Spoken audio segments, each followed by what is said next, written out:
Welcome to episode 2 of the Overwatch League offseason recap. If you saw episode 1, then you already know what this is about. But for those of you who are new, allow me to explain what's going on. So with how busy the offseason has been, I've come to the realization that not everybody can always keep up. And even if you can, sometimes you may forget about one or two things that happen since there's 20 different teams to be keeping track of at all times. And that's where I come in. In this 4-part series, I'll be recapping every single offseason move made by each team in the league. In the previous episode, I covered the 5 teams residing in the Pacific East Division, and if you want to check that out, then I'll make sure to leave a link to that, as well as the playlist for the series at the end of this video. But for today, we're going to be covering the Pacific West. In regards to the format, it'll be the same as episode 1. So after doing the recaps, I'll give some brief thoughts on the team after I'm done with them, and I'll also throw in a letter grade based on how successful I thought said team's offseason was. And before diving into the moves themselves, I'll provide a little description of what goes through my mind with each team when thinking about their offseason. It's pretty simple, right? But that's the format in a nutshell.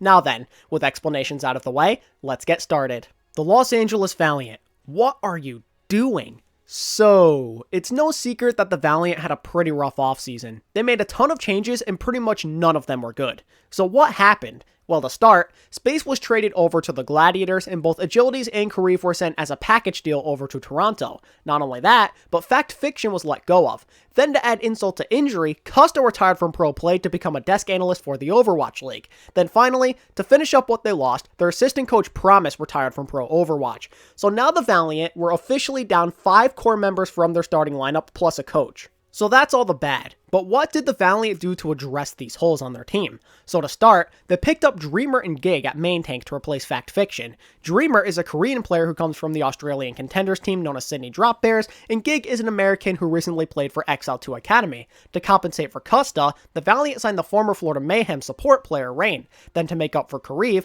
the British flex support player Slur from the European contenders team Samsung Morning Stars, and Lastro from the North American contenders team known as Sky Foxes were picked up. Then they added on to their DPS rotation with the addition of former Florida Mayhem flex DPS player Apply and the hitscan player KSP from XL2 Academy. And to replace Promise, they picked up Goomba, who used to be a Valiant coach back in the day but then went to Boston for a little bit. So in total, the Valiant lost 5 players and a coach, but also added 7 players and a coach. It's been quite the busy offseason for them. The general consensus though is that the Valiant's offseason was not one that inspires confidence. And I totally agree. You basically threw away everything that found you success. The Space and Karif losses in particular seem really bad just because of how hard they carried towards the end of the year, and Custa stepping away only makes it worse. Custa was never a super skilled player, but he was always very valuable because of his leadership both in and out of the game. He's been the guy to steer this team in the right direction ever since he got traded here back in 2018. So now that he's gone, who's going to step in and become that leadership figure?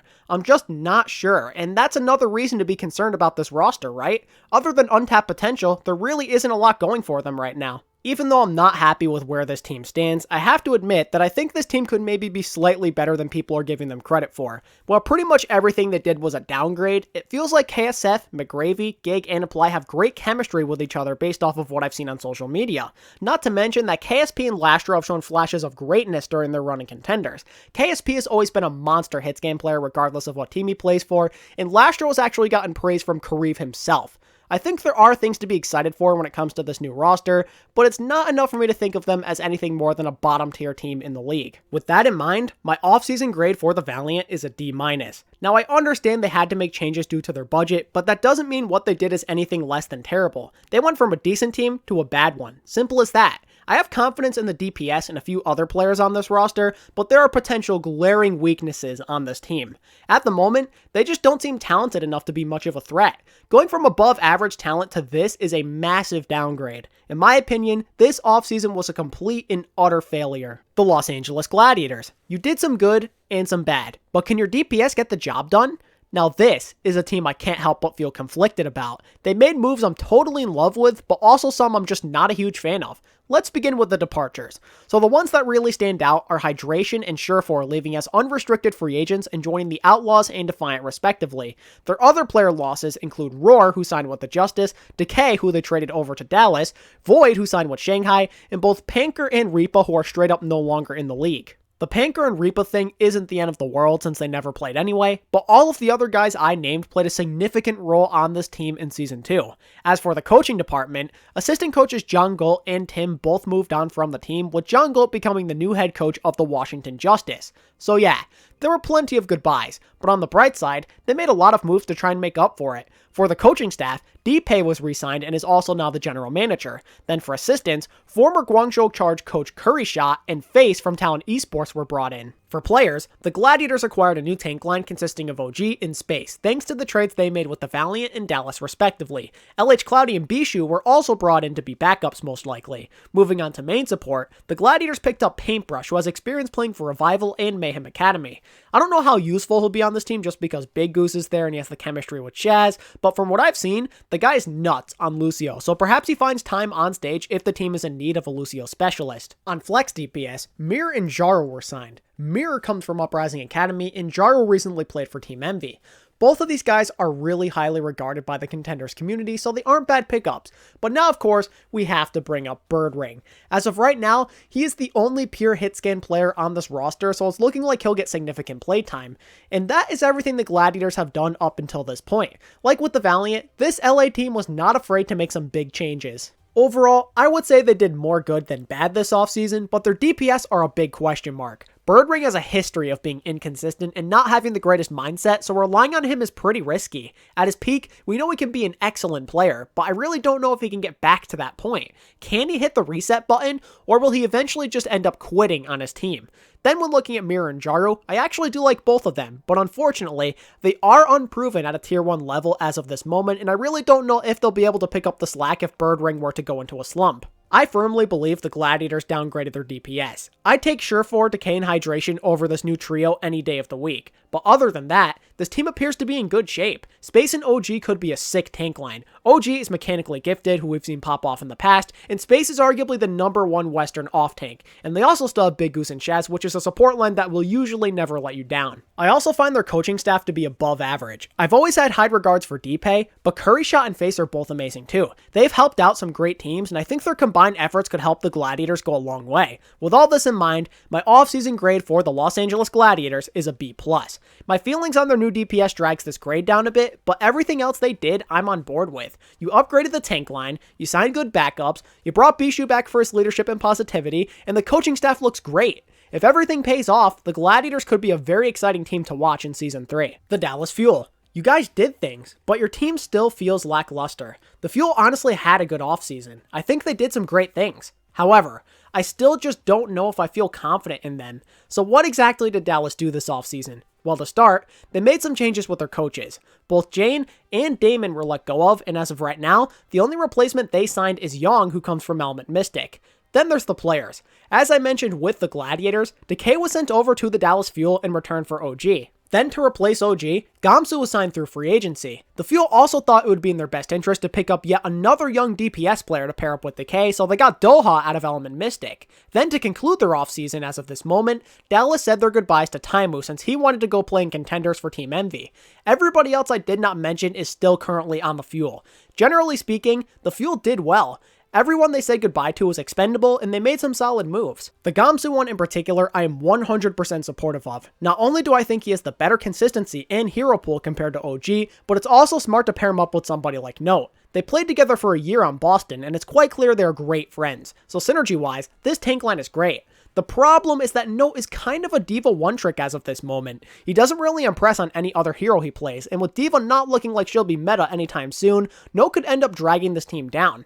That's why I seriously wanted the Field to sign another off-tank player. It would have been great if they signed another support player too, but oh well. They still did make progress on DPS, which is something I was hoping they'd address. Doha and Decay have a high ceiling and could become special players one day if everything goes the right way. And saying goodbye to Taimu was great too. It makes their DPS feel a bit less like there's too many players on one role. It's less crowded. I still do feel this way a little bit, but it's not as bad. The one thing I wish Dallas did do, though, was get a true projectile specialist. Decay and Doha are both flex DPS players, but both of them can only really play certain projectile heroes such as Genji and Hanzo. I'm sure that between the 4 DPS players on the roster, they can cover all of the projectile heroes in the game just fine, but I personally think it would just be so much more convenient for the team if they had that one guy who can play all of the heroes, you know? But overall, the Fuel appear to be much improved on paper, but they are lacking when it comes to flexibility at certain positions still. With this in mind, I'm giving the Fuel a B+ for an offseason grade. I'm happy with the acquisitions made by the franchise, but there's still so much more they needed to do for me to feel truly confident in them. The Vancouver Titans. I feel confused. Is it time to hit the panic button? The Titans by far had one of the most bizarre offseasons out of any team. When I look at how Vancouver handled everything, I can't help but feel super confused. But let me not get too ahead of myself here. Let's sum up their offseason before mentioning anything else. So to start, their former head coach Harsha signed with the Houston Outlaws, and instead of signing somebody new to replace him, Vancouver went ahead and promoted their assistant Pajan. Now let's reference the elephant in the room. So the Titans decided to part ways with both Bumper and Teasy. Both of them played extremely well with the rest of this team last year, so this kind of took the community by surprise. I'm not sure if something happened where there was like a disagreement between them and the organization or one of the players perhaps, but regardless, the Titans had now thrown away 2 of their leaders. And to add on to the drop list, Hureg and Rappel joined Harsha on the Outlaws, with Hureg retiring as a player and becoming an assistant coach. So now Vancouver was down 2 main tanks, a backup support, and their good luck charm. So what did they do to compensate? Wait, you signed Fissure and Ryu Jae-hong? I'm sorry, what? Well, you definitely did something else, right? That would only leave you with an 8-man roster. No? Oh boy. The Vancouver Titans kind of exploded. I'm actually in disbelief over how poorly everything was handled. After how good you guys were in 2019, how could you possibly mess this all up? I can maybe understand getting rid of Teasy, but you also let go of Bumper. What on earth happened to make you want to do something like that? There had to have been a major falling out, because why else would you get rid of your team leader and captain who has been with this team since 2016? Both him and Teasy had such good synergy in leadership. The fact that you let both of these players walk and replace them with Fissure and Jae-hong is just such a big slap in the face. Both of them are talented players, yes, no doubt about it, but Fissure has proven to be unreliable in the past. He's butted heads with the Gladiators and even temporarily retired from the game while on the Seoul Dynasty, and who's to say he won't do one of those things again? I don't know if I believe he's ready to change. He has a similar style to Bumper, so maybe the team could feel comfortable playing with him, I suppose, but is he really ready to be a leader that this team needs? And how about Jae-hong? What was the point of signing him? You have Twilight already, so what's the game plan? Is he going to be there for leadership purposes? Is he maybe there to help keep Fissure and the rest of the team mentally stable? Do you actually plan to utilize him? I just don't know if it's worth the money. I guess we'll see soon enough though, right?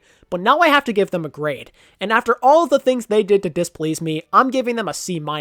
If Fissure can be reliable, then maybe this could work out. But as a whole, I just don't like the direction Vancouver took. They made very few signings, and the ones they did are risky. Pay close attention to Vancouver this year. On paper, the roster is strong, but there is a good chance things can go wrong very quickly. The San Francisco Shock. I really don't have much to say about you. The Shock's offseason was, well, pretty quiet. Coming off a Grand Finals victory, the Shock decided to retain pretty much every player on the roster, with Nevix being the only player to pack his bags. And sadly, I'm sure the Shock probably could have kept him, but with how much he's done for this franchise, they knew he rightfully deserved to go start for a team who truly needed him. Other than Nevix, 3 other transactions happened for the Shock this offseason. Assistant coach 9K would go to the Paris Eternal and was replaced with former Talent Esports coach Arachne. Then to fill out a roster spot, the Shock signed the Widowmaker specialist and streamer ANS, who most recently played for the Korean contenders team Blossom before temporarily retiring. And yeah, that's it. That was the Shock's offseason, but I mean, it's kind of to be expected when you maintain pretty much every player from your championship core. And if I was the Shock, I would do the exact same thing. But with that said, the Shock didn't really make any move to make them better. They made it certain they are still a top tier team in the league, but only signing ANS and a new coach is lackluster. That's why my offseason grade for the San Francisco Shock is a C. It's pretty clear that the Shock weren't working with a lot of money since they have to pay so many of these players, but was ANS really the right choice for their new addition? You have 4 of the best DPS players on the planet already, and currently no backups for Moth and Violet. I feel like signing a support or maybe a backup off-tank for Choi to give these guys a break once in a while would have been a smarter decision, but I suppose I should just try and trust in Krusty's judgment here. If he sees something in ANS, then this guy has to be special. Time will tell to see if ANS actually has some sort of impact for the Shock this year. But with that said, that pretty much concludes my thoughts on the Shock and the rest of this division. What are your opinions on the offseason and how it went for each of these teams? Let me know down in the comments section, and if you enjoyed this content, then be sure to like and subscribe so you can stay up to date with the series. And if you're interested in supporting me further, then consider becoming a member on my channel today, or following me on Twitter at ATP Overwatch and joining my Discord server through the links in the description. Special thanks goes out to my Tier 2 members for their overwhelming support, as well as all of you watching today's video. And until next time, this is ATP, signing out. Peace.